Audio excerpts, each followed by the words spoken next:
पहली समस्या तो ये है जी, यहाँ बिल्डिंग नहीं है और फिर चार दीवारी नहीं है। स्कूल की छुट्टी होने के बाद यहाँ आवारा पशु घूमते रहे हैं, चोरी हुआ है, 2-3 बार चोरी हो ली। और अब फिलहाल कई मतलब अध्यापकों की पोस्ट ख़त्म कर दी हैं। तो वो पोस्ट, जैसे स्कूल 1954 में कम से कम भी खेड़ा बख्ता, गढ़वाली, जय जयवंती, खरेटी, जय जयवंती, गतौली, इन गाँव ने 8-9 गाँव ने करेला जमोला मिलके ने ये अपनी ज़मीन गिरवी रख के ने, और जब ये मतलब स्कूल की बिल्डिंग बनाई थी और ये बना के स्कूल सरकार को दे दिया था, उसके बाद ये मतलब इतनी पोस्ट ख़त्म कर दी, वो वापस आनी चाहिए। गरीबों के बच्चे मतलब शिक्षा पास के हैं, इससे मतलब जब टीचरें नहीं रहेंगे तो बच्चे कहाँ रहेंगे। हाँ, क्लास मिस हो जाए जी उससे। अब इंग्लिश के टीचर नहीं हैं, कई मतलब वो संस्कृत का नहीं है, ये पोस्ट ही ख़त्म कर दी यहाँ से। तो कब तक बैठे रहेंगे छात्र ऐसे? ना, ये कब तक बैठे रहेंगे, बिल्डिंग नहीं है तो फिर बैठेंगे कहाँ। बच्चे बारिश हो जाए तो उनकी छुट्टी करनी पड़े है। अब कार्यक्रम ये कराया है, अगर जब मान लीजिए स्कूल जैसे चल रहा था वैसे नहीं चला तो 8-10 गांव की मतलब वो पंचायत होकर जो निर्णय लेंगे उसके ऊपर फैसला लिया जाएगा। आपका शुभ नाम? सुभाष राठी। विधायक जियों ने भी इसका मुद्दा वहाँ उठाया था विधानसभा में, उसका भी कोई असर कम होया। ठेकेदार भी आ लिया, वैसे 1 महीना हो लिया ठेकेदार आए ने, एक बार कह के वो चले गया, उसके बाद कोई काम शुरू नहीं कराया। आपका शुभ नाम? सुभाष राठी, खेड़ा बख्ता। मेरा नाम अंशु है, मैं 10वीं कक्षा की छात्रा हूँ और मैं बख्ता खेड़ा से हूँ। हमारी यह समस्या है कि हमारे स्कूल में सब पोस्ट ख़त्म कर दी गई हैं और ज़्यादातर तो हमें इंग्लिश की आवश्यकता है, इसलिए इंग्लिश ही नहीं होगी तो विद्यार्थी क्या करेंगे स्कूल में। मेरा नाम काफ़ी है, मैं 10वीं कक्षा की छात्रा हूँ। मैं बख्ता खेड़ा गढ़वाली से इस स्कूल में, सरकारी स्कूल में पढ़ती हूँ।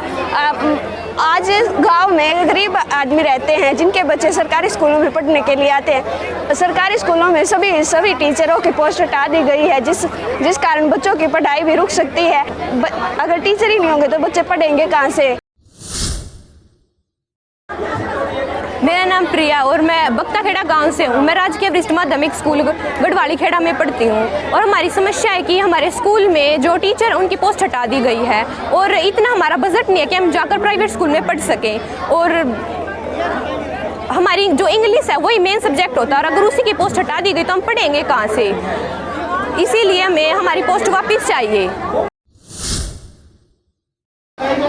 समस्या सरकार ने चिराग योजना के तहत जो भी टीचर्स की बदली करके और यहाँ पे हर स्कूल में पोस्ट ख़त्म कर रही है। हरियाणा के 105 स्कूल जो बंद कर रही है सरकार, उसके खिलाफ धरने प्रदर्शन जगह जगह पे चल ही रहे हैं, ये तो सबको पता ही है। हम सरकार से मांग करते हैं कि एक तो जो जिन टीचर्स की बदली हो रही है और पदों को ख़त्म करें, उन पदों को रिक्त न छोड़कर भरें। काफ़ी कुछ से मुद्दे हैं जो पिछले कई वर्षों से ज्वलंत हैं, जिनके बारे में बार बार हमने सरकार के सामने भी या हमारे अधिकारियों के सामने भी लिखित में या रूबरू हो करके लिखित में बार बार दिया है। सर्वप्रथम सबसे पहले बिल्डिंग का जो एक ज्वलंत मुद्दा है, पहली से 12वीं तक इस विद्यालय के अंदर 300 निवासी छात्र छात्राएँ हैं। 5-6 पड़ोसी गांव के बच्चे यहां पर पढ़ने के लिए आते हैं और पिछले गत वर्षों से 5 सालों के रिजल्ट भी अच्छे रहे हैं, चाहे वो बोर्ड क्लासेज है, चाहे वो घरेलू क्लासेज है और दूसरे एक्टिविटीज़ में जैसे कल्चरल प्रोग्राम है या दूसरे प्रोग्राम है, उनके अंदर भी स्कूलों ने काफ़ी स्कूलों के कंपटीशन में प्रतिस्पर्धा में इन बच्चों ने बढ़ चढ़ करके भाग लिया है और अवार्ड प्राप्त किए हैं। परंतु जो प्रमुख मुद्दा बिल्डिंग का है, 3 सालों से नीलामी होने के बाद, टेंडर पास होने के बाद, सैंक्शन होने के बाद 1 करोड़ 13 लाख रुपए तो भी काम नहीं चल पाया है। ये सरकार का थोड़ा सा सुस्त रवैया ही मैं इसे मानूंगा।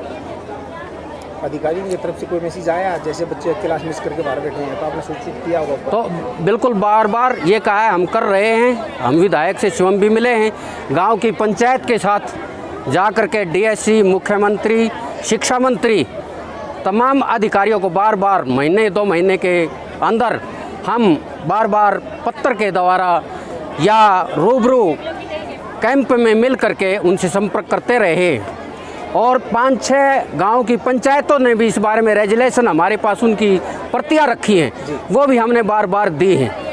चार दीवारी का भी प्रमुख मुद्दा है। उसी प्रकार से गांव में बार बार चोरियां होती रहती। 3 संस्थाएं हैं यहाँ पर, इसके अंदर सीनियर सेकेंडरी स्कूल के अंदर जीजीपीएस और जीपीएस, और परंतु समाधान नील है। आपका शुभ नाम?